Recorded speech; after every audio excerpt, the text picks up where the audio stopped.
Obviously thankful to come out with the win tonight. Both teams I thought played so incredibly hard for however long we were out there. Well, we were out there an extra 55 minutes, right? It was a really physical game. I think both teams just continued to battle. We were fortunate to make a play or two. I thought, again, there's a lot going through my mind at this moment. So many plays, so many situations as you came down regulation, first overtime, second overtime, third overtime. Some of them I liked, some of them I didn't, but I know our team just continued to fight, and that was the thing I liked the most and most proud of. And I think it can be another game that we can build on. Kind of just going off that, this game, 2 games ago against Towson, you guys showed a lot of fight and energy, especially in the closing parts of the game. 14 games into the season, what have you learned about this group so far? I think we got a sense early on that we have guys that care, and guys that are competitive. Mars rebound there with, however many seconds that was, 9 seconds. He's a guy who's helped our program tremendously because of how much he cares and how much pride he has in the way that he performs and the way our team performs. And him and some other guys have really helped with that, helped build that mindset. They're in there yelling at each other to not fight, not quit, keep going. The tougher team's going to win. The more mentally tough team is going to continue to make plays. And again, credit Northern Kentucky. They're one of the best teams in this league year in and year out. They never blinked. We didn't blink. And we just, like I said, happened to be a few shots better. How does a game like this affect you while you're on the sideline? It's exhausting. It's exhausting. Exhausting. Yeah.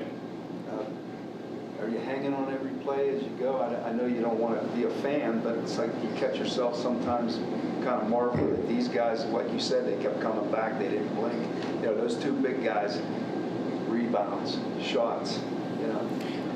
I don't think I get into fan mode very often. It takes a lot to get me into fan mode. Like even when Josh had those 2 dunks in the first half and everyone's going wild, I'm just saying, can we defend the next play? Like I'll go back and we'll celebrate that, at another point. But I don't ever get in fan mode. I just you're the scenarios that you're playing. It's like war games. You're just constantly thinking how much time's left.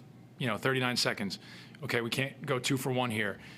We got to try to score, then we got to try to get a stop. Am I going to use the timeout if we score to set our defense? Is that more important than, allowing them a timeout to set their offense, right? I think for us, a lot of times right now, getting our defense set is helpful to us. So, those are some of the things that we've learned through some experiences in practices and in games.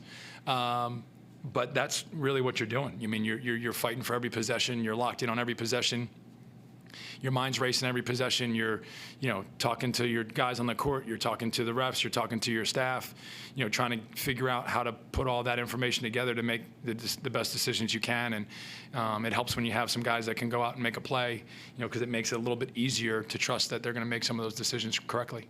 You're around them in practice every day. We're not. So when Josh, especially that first dunk, does any play ever surprise you to the point that, whoa, I didn't realize he had that in him? Or have you seen that enough that when you saw that dunk, you weren't surprised? Yeah, you get excited by it, but again, I've seen Josh, attack the rim like that in practice.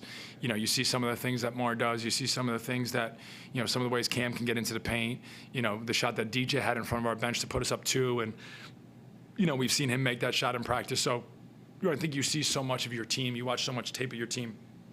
You watch it live. You go back and watch it on film. I think you start to get a feel for, what they're capable of and what they can do. And then that's the hard part. When they're not at that level, that's when you really get upset. You know what I mean? Like if you're competing, it's hard to get upset with guys.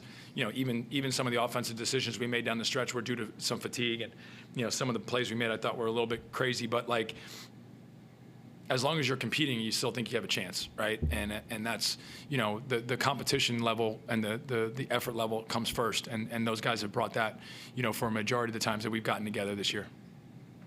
Amari on career high in points, 27, 15 rebounds. Alvaro, 21 points, 19 rebounds, almost at the 2020 game. Just kind of talk about their importance not only to this game, but to the team overall. And we should get in the ball more, probably. It's been fun to watch those 2, and I think they complement each other so well. A number of times in the game and in the season so far, they've been looking for each other on cuts. They have a good feel for where the other is. They're both so active. They have great length. They're just playing at an extremely high level, and they both play with a chip on their shoulder. They both compete. I mean, out there, whether it was any of the Northern Kentucky front court guys, they're undersized from a strength perspective, but they make up for it with their effort and their will and their competitiveness. And so it's awesome to see those guys, because the way that they work, the kind of people they are, it's awesome to see them performing the way they are. How does a team win by 4 points and shoot 38% or whatever, 20-something, 3, get out rebounded by 15? I'm not knocking you, I'm just stating the facts. How does a team win like that? I don't know. Figure that out. I'm not sure. But again, I think And even the free throws, it wasn't. Yeah, I think we were 20 for 32, but a couple of those were front ends. Yeah, I mean, those are some of the things that, analytics are great, and they certainly help you put together game plans, and they help you make decisions. But sometimes, the will and the effort that a team shows can overcome some of that. And I think obviously really just proud of the way that those guys continue to battle. I mean, after that second overtime, there was some dudes were gassed, and their heads were down, and they came back out swinging. All right. Yeah, good. Thanks, guys. Thank you. Appreciate it. Happy New Year. You too.